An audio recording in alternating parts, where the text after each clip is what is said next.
ছাব্বিশের নির্বাচনের কিছু মাস পর মুখ্যমন্ত্রী তিনি বলছেন কাকে চাইবেন, যার পাশে আপনাদের পাশে যে থাকবেন তারাকে। বলছে আমি ওবিসি করেছি এবং ওবিসি কোটার একাধিক চাকরি তারা পেয়েছে, এবং আরও তিনি বলছেন যে আমাদের প্রকল্প যেগুলো আছে সেগুলো দেখে আপনারা ভোট দেবেন। কি বলবেন ভাই? রাজ্য সরকার যতগুলো প্রকল্প করেছে উপকারের থেকে অপকারটা বেশি হয়েছে। 2 টাকা দিয়ে 10 টাকা বার করে নিয়েছে। আজকে সামান্য কিছু দিচ্ছিল, টোটোওয়ালাদের ওপরে এমন কর চাপিয়েছে তারা এখন পেরেশান। অতএব পরিবারের হাতে 1000 আর স্বামীর কাছে 15,000। প্রত্যেকটা ক্ষেত্রে কটা বলবো বলুন না, এটা ধরে নিতে হবে, কেন বাইট ছোট করে বলতে হয়। আর একটা কথা হচ্ছে ভোট কাকে দেবেন। অবশ্যই মানুষকে বলবো টাকা রিপিট আর রিপিট বিজেমূল না বিজেপি না টিএমসিদের দুজনকে ভোট দেবেন না। একজন দেশ শেষ করছে, একজন রাজ্য শেষ করছে। চাকরি বাকরি তো হয়েছে, বিগত সরকার যে ওবিসি করেছিল, যে সিস্টেম করেছিল তা দ্বারা তো চাকরি বাকরি হচ্ছিল। নতুন ওবিসিতে খোঁজ নেন, আমার কথাকে মানতে হবে, আগে খোঁজ নেন, জাগুন, চোখ খুলুন। নতুন ওবিসিতে একটা মুসলিম ঘরের ছেলে বিশ্ববিদ্যালয় ইউনিভার্সিটিতে চান্স পাচ্ছে না।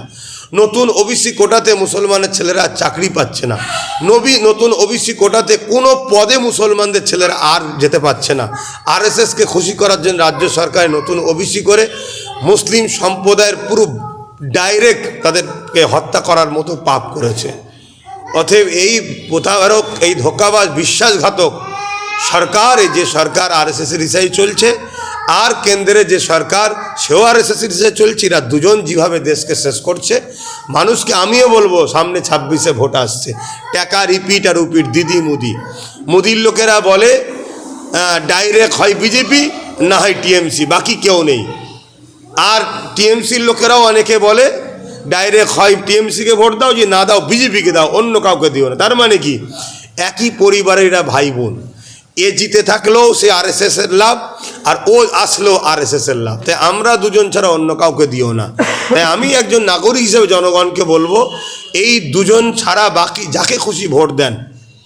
তবে হ্যাঁ, একজন দায়িত্বশীল হিসেবে আমি মনে করি, আমি একজন ইসলাম ধর্মের অনুসারী হিসেবে মনে করি, যেভাবে ওয়াকফ সম্পত্তিকে কেন্দ্র সরকার ধ্বংস করতে চাইছে এবং তার সহযোগিতা রাজ্য সরকার যেভাবে করেছে, এর বিরুদ্ধে দাঁড়িয়ে নওশাদ সিদ্দিকী যেভাবে সুপ্রিম কোর্টে কেস চালাচ্ছে এবং ওয়াকফ আন্দোলন করে জেল খেটেছে, ওয়াকফ অফিসে যে তাদেরকে নোটিশ মানে কি বলে অ্যাপ্লাই চিঠি দরখাস্ত করছে, ওয়াকফ নিয়ে আরও বিষয়, বিশেষ করে আমি একজন ধর্ম হিসেবে মনে করি এই বিষয় নিয়ে যেভাবে নওশাদ লড়াই করছে তার সাথ দেওয়া দরকার, যে যে জায়গায় সে ভোট মানে প্রার্থী দেবে, এটা আমি মনে করি। দেখুন, একটা মানুষ যখন একটা মিথ্যা বলে তার উপরে নতুন করে কেউ বিশ্বাস করাটা, যারা বিশ্বাস করবে তাদের থেকে বড় বোকা আর কেউ হতে পারে বলে মনে হয় না। আর আমার রাজ্যের মুখ্যমন্ত্রী সে তো একটা কেন, একটা সত্য কথা বলেছে খুঁজে পাওয়া যাবে কি? যা ওয়াদা করেছে সব উল্টো করেছে। 10,000 মাদ্রাসা দেবে বলেছে, অত বোল্ডোজারদের মাদ্রাসা ভেঙেছে। মুসলমানদের সংরক্ষণ দেবে বলেছে, অত তাদেরকে চাকরি যা একটু পেতে সেই ওবিসি কোটাটাকেই বাতিল করে দিয়ে বন্ধ করে দিয়েছে। যা বলেছে সবটা উল্টো করেছে। ফুরফুরায় রেল করে দেবে বলেছিল, ফুরফুরার যা গাড়ি আগে 31 নম্বর বাস সহ টেকার যা চলতো কম বেশি প্রায় বন্ধই হয়ে গেছে। অর্থাৎ যেটা বলবেন, ডবল চাকরি দেবে বলেছিল, চাকরি চলে গেছে। তো যেটা বলবেন, যেটা বলেছে সব কটাতে সে উল্টো করেছে। অর্থাৎ চিন্তিত হবেন না, তার মানে আপনি নিশ্চিন্তায় থাকেন, আপনারা কঠিন চিন্তার মধ্যেই পড়ছেন, এটাই তার মূল বক্তব্য।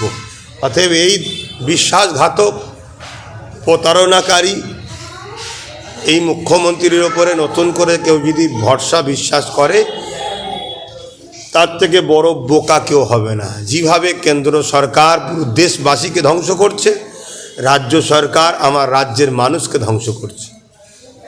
মুখ্যমন্ত্রী তো এখনো বলছে আমি থাকতে কোনো অকাপ সম্পত্তি দখল হতে দেব না, কি বলবো? মুখ্যমন্ত্রী তো এবং তার দলের নেতারাই অনেকে তো অকাপ সম্পত্তি চুরি করে রেখেছে।